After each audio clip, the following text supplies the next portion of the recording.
Kita berbicara tentang pembentukan karakter, tadi Prof. Surya sudah menyinggung bahwa ada peran keluarga, ada peran selain satuan pendidikan, ada beberapa pilar, ada satuan pendidikan, peran keluarga dan masyarakat. Ini juga pembentukan karakter juga dimulai dari sejak usia dini. Kita juga menghadirkan malam ini narasumber yang cukup kompeten untuk menjelaskan ada golden age pada saat usia dini seperti itu, Bu Neti. Bagaimana pembentukan karakter yang kemudian akan menentukan sikap perilaku ketika dewasa nanti.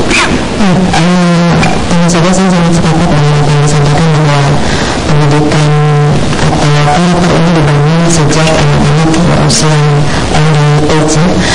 Tentu kita pernah mendengar sebuah kata-kata bijak, if you lose your wealth, you lose nothing. If you lose your health, you lose something. And if you lose your character, you lose everything. Jadi artinya ketika kita kehilangan harta, kehilangan kekayaan kita, tentu bukan kehilangan, karena kita bisa masih mencarinya lagi. Kemudian kalau kita kehilangan kesehatan, baru terasa itu nikmat sehat, nggak bisa makan, nggak bisa bernafas ya, ketika pilek begitu baru terasa. Tapi yang menjadi musibah ketika kita kehilangan karakter, ketika kita kehilangan kejujuran yang disebutkan oleh Prof. Surya tadi, tentu kita kehilangan segalanya. Kita tentu masih ingat ketika ada sebuah tragedi, seorang anak usia SD yang sedang mempertaruhkan, sedang menguji bagaimana karakter itu terbangun sejak dini, kemudian dia diminta oleh gurunya untuk memberikan jawaban pada teman-temannya. Misalnya sebetulnya pendidikan karakter teruji, begitu ya. Nah, begitulah saya sangat sepakat bahwa ternyata memang yang namanya pendidikan karakter ini tidak bisa dibebankan pada tadi lembaga pendidikan atau satuan-satuan pendidikan yang ada, yang secara formal memang kemudian tidak melakukan dikotomi antara pendidikan dengan karakter itu sendiri. Tentu lingkaran yang paling dalam, inner circle yang kemudian bisa membangun karakter seorang manusia, seorang anak adalah keluarganya. Karena kalau kita perhatikan dari berbagai penelitian, bahkan saya pernah membaca sebuah penelitian yang dilakukan oleh James Willis, anak usia 18 tahun itu menghabiskan 86% waktunya di rumah, hanya 14% di sekolah atau di luar rumahnya. Ini menunjukkan betapa ketika institusi yang bernama keluarga ini punya pemahaman yang utuh, punya pengetahuan yang memadai, tentu dia bisa kemudian menanamkan nilai-nilai yang kemudian bisa membangun karakter yang kokoh dan tahan banting.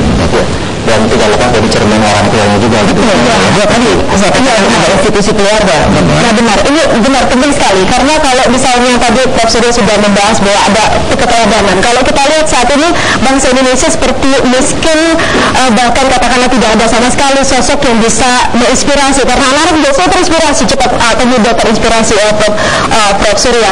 Nah, kita tentu ini menjadi problem bangsa begitu, apalagi kalau kita spesifik lagi di Jawa Barat. Nah, kalau menurut Bu Neti sendiri, seperti apa karakter, sudah benturkah karakter masyarakat Jawa Barat? Kalau saya sih masalah ini adalah istri dari gubernur kita ya. Kalau saya sih optimis bahwa sesungguhnya orang-orang berkarakter itu masih banyak.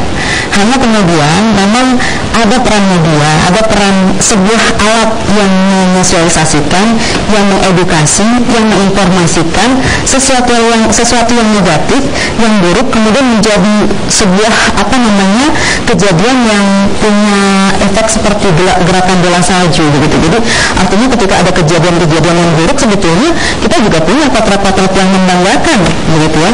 Kita punya misalnya seorang perawat yang nggak punya artinya nggak punya tupoksi untuk menolong orang melahirkan, tapi dengan mengayuh sampannya dengan menggunakan daun, dia kemudian mengorbankan waktunya, keluarganya untuk bisa menolong. Nah, sosok-sosok seperti itu sebetulnya juga banyak diangkat, hanya mungkin frekuensinya akhirnya terkalahkan dengan misalnya kemarin gonjang-ganjing di ruang legislasi gitu kan, gonjang-ganjing dengan drama politik gitu, sehingga seringkali kita merasa kita defisit ya, kita defisit dengan karakter dengan keteladanan tadi, padahal sebenarnya ada gitu. Dan saya yakin Prof. Surya ini kan luar biasa ya, dan begitu. Hanya kita juga harus jujur ketika media itu menjadi salah satu alat untuk menyosialisasikan, maka bagi media sendiri kan ada prinsip bad news is a good news kan? Pada kesempatan kali ini justru begitu kita juga menghadirkan orang media juga. Jadi justru tapi kita sudah media. Jadi semoga acara-acara seperti ini bisa terus dilaksanakan. Bu Neti, Prof. Surya, Prof. Sunario, kita akan lanjut lagi.